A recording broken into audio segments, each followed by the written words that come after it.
जय Jagannath. Welcome to my channel cook with Shivani. मु आपण मानू समस्त को सावित्री व्रत उपलक्षे हार्दिक शुभकामना जनाऊँगी। आज आपण मान सहित सागु पणार रेसिपी शेयर करी। देखंतु मु किभଳି भाबरे बनाए। सेथिपाई मु सागु नेछि जोटा को मु सखाळे भल भाबरे धोईकी 3-4 थर तार स्टार्च बाहर करी जस्ट ताकू अल्प माने सागु ऊपर को गोटे आंगुलीर थी पानी से हिसाब से मुझे बतुरे टी पानी रहिले भी एटार चलो कारण एटा पणा हम बतुरे 5 घंटा।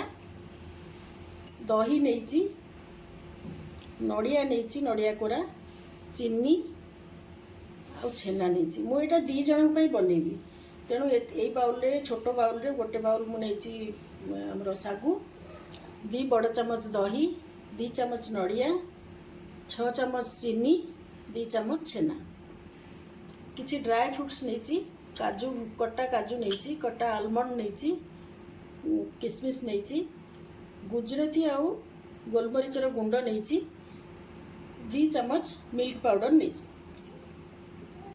मु बर्तमान दही नड़िया चीनी और मिल्क पाउडर को ग्राइंडिंग करने मु किसी फ्रूट्स नहीं जो थे मु एप्पल आउ डालिंब नहीं आपन चाहिए अलग जेकोसी फ्रूट्स आपको भल लगे ताहा पकई पारे। बर्तमान मु छेना दही नड़िया और मिल्क पाउडर को ग्राइंडिंग करने मु तो 2 जन प्रस्तुत करछि। मु सेथिरे बर्तमान देवी सागु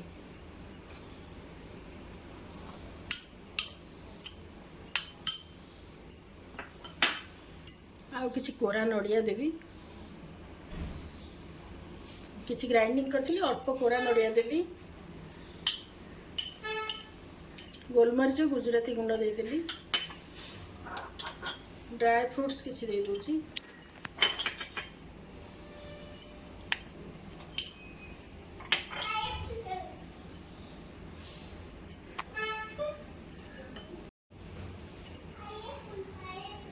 बर्तमान मु सबू भल भाव गोले नेबी।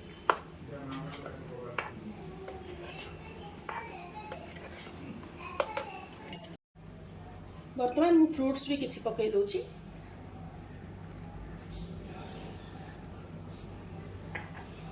एबे आमे को भल भाव गोले नबा।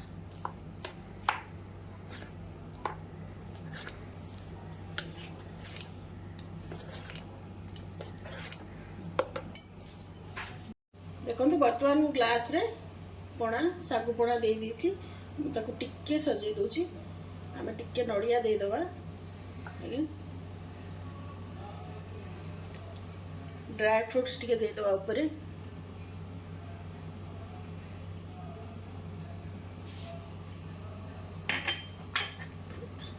फ्रूट्स टिके दे दूची